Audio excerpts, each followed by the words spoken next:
welcome everybody. I just realized today is only Tuesday. Welcome to Tuesday. I'm so sorry. We are just getting started with our week. Not Friday that I thought it was. So here we go. Today's challenge is going to be something that we read about before. We talked a little bit about a scenario, but we're going to bring it back up. And before we looked at the 6 pieces of the puzzle. So everybody hold up 6 fingers, however you normally hold them up. And the PAC team, you'll notice, often does 3 and 3 on the skill fingers. But the majority of people out there hold up 5 fingers on one hand and 1 finger on the other hand, whether it's this one or this one, it depends. But go ahead and do that. Hold up your pointer finger on one hand and your 5 fingers on the other hand and look at the person and go ahead and point at the problem that's created when dementia is in the picture. Because often what happens when there's all of these pieces is that the only one that we look at is the person, and we want to change them. We want to fix them. We want them to get better. We want to have the cure. We want to have the thing that does the thing that doesn't make them like they are right now. And what we learned last time is that's not realistic, because I can't change you. Your brain is already changing you. I am who I was, but now I'm different because the dementia makes me different. But we also talked about that at PAC, instead of a 5-on-1 where somebody's to blame, instead we have skills that they're losing or that are changing, and skills that we've got to offer. If we choose to offer, we can match up and support. And so, as a reminder, this is not the center of the puzzle because it is the piece that we change. This is the center of the puzzle because this is who this puzzle is all about. So last time we looked at this scenario, Barb and Sandy, they were having some issues because they were both wanting to do something with the CD player. Barb kept turning it off and Sandy kept asking an aide to turn it back on. They both like to sit in the day room and tend to sit near one another. They typically bicker some, but it can become more violent if they are left alone. Barb likes classic music and Sandy likes gospel or country. So we talked a little bit about who's Barb last time.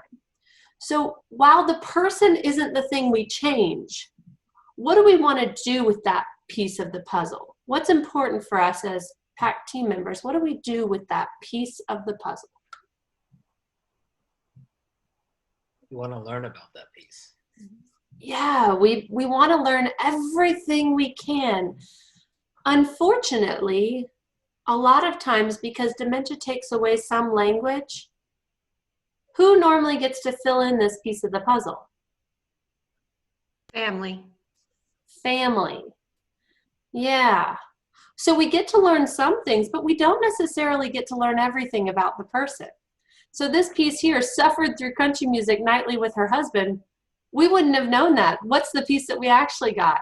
Listened to country music every night with her husband. That's a bit of a difference there.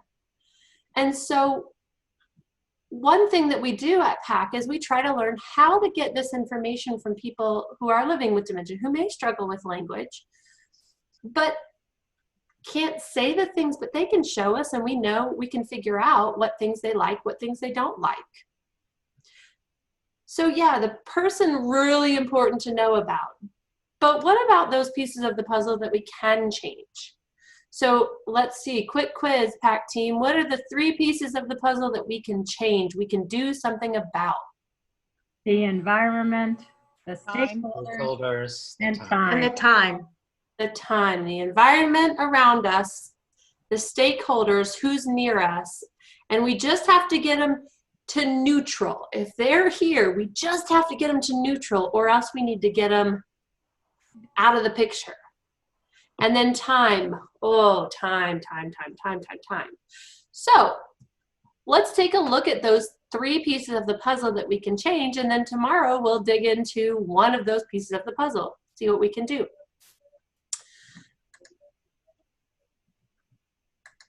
So the environment. What all is included in the environment around us? So what Tipa has broken it down to, oops, there's a typo, 4 F's and 4 S's. 4 F's and 4 S's. So let's see, is any of the mentors on the call interested or willing to do some walkthrough of those 4 F's or 4 S's? No? All right, cool. All Sure. right, so I'll do it. Go for it. So I'll take the F's. All right, I'll take the S's. There you go. So is it friendly? Are there people that you know? Is it an environment that feels friendly? Is there an ability to have a back and forth in a friendly way? Is it familiar? Do you know where you are in the environment? Does it feel comfortable and like something that you know?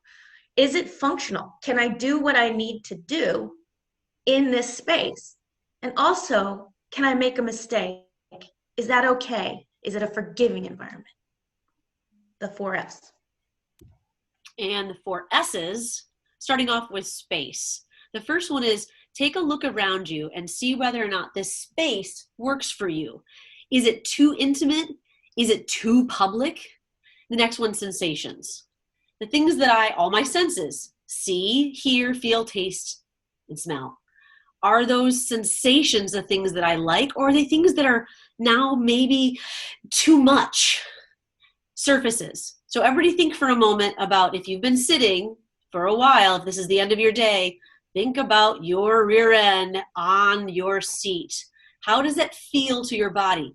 Now close your eyes and feel your clothes against your shoulders. Maybe the waistband of your pants is a little too tight after quarantine. And then finally, social.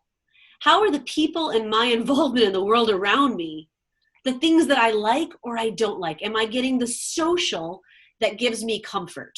Or is it a little bit too much for me? So easy to remember, but a lot of words when you get down to it. So we break it down to 4 F's and 4 S's. Friendly, familiar, functional, forgiving, space, sensation, surfaces, and social. So now let's take a look at the next card. So stakeholders. Oops. Sorry, I was going to try to delete my annotation. There we go. So when I look at the stakeholders, what does that mean for people who are living with dementia? The folks around them who might help them or hinder them. Yeah, People who know them. And the people who know them, hopefully. It's also people who have as an investment in their well-being. Like it doesn't just have to be care partners and family. You forget that some have financial advisors, attorneys, things like that. They are stakeholders as well. Yeah, so we've got people who care for me, people who may end up being some sort of guide or support, but also people who have another agenda in mind and they are just around me. I also have people like neighbors and people like, grocery store workers, people who I interact with regularly, but who maybe aren't considered stakeholders in my well-being, but actually are often the first to know when something's changed. So stakeholders are really important because we can change them, sort of, sometimes. But we can try to at least get them to a neutral place. So last one that we can do something about, time. So we've talked about those 4 categories of time. What's the 5th category of time that often enters the picture in dementia? Waiting.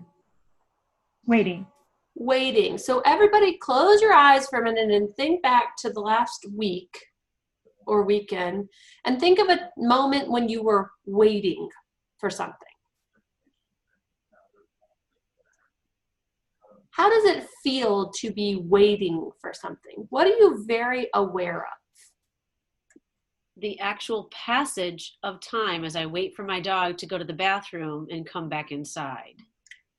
Waiting. The time is you're very aware of the time, but it also, does it feel really long or really short?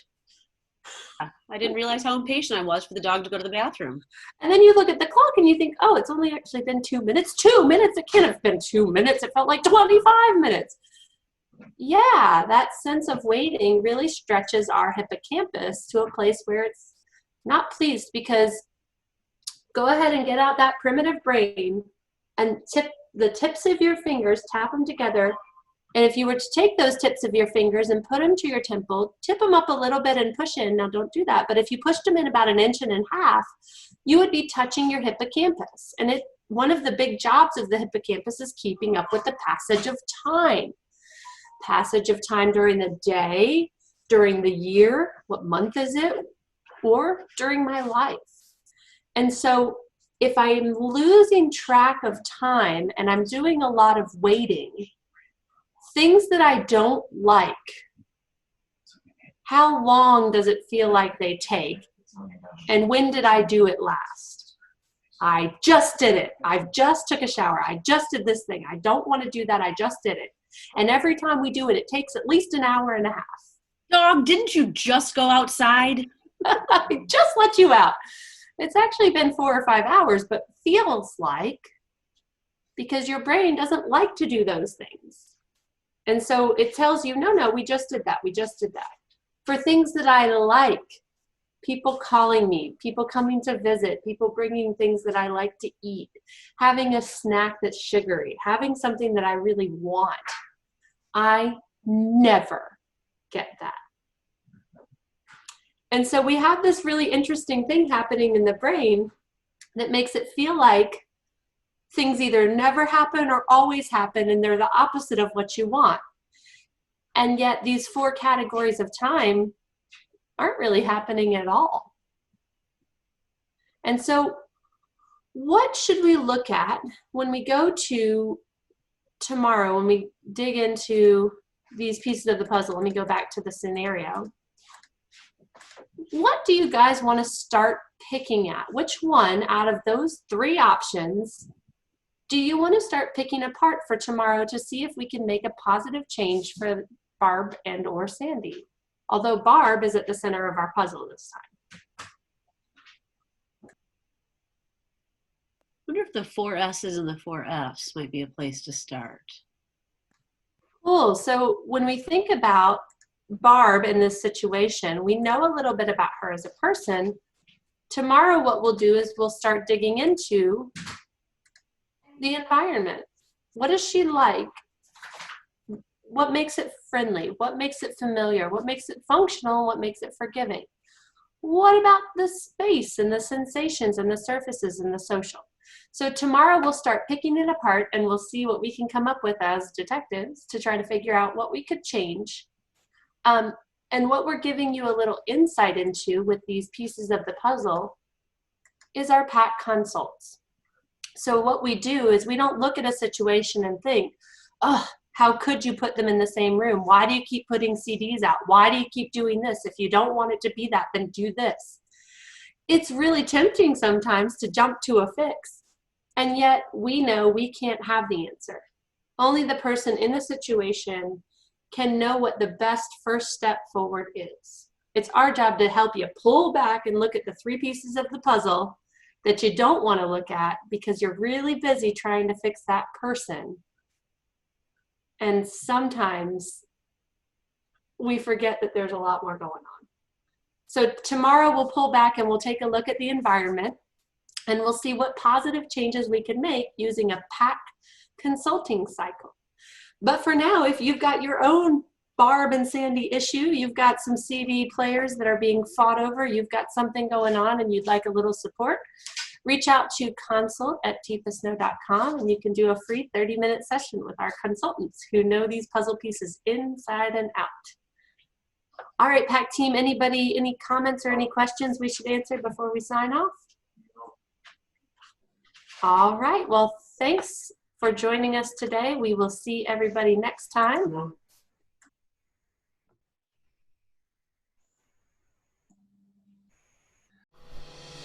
Hey folks, thanks for watching.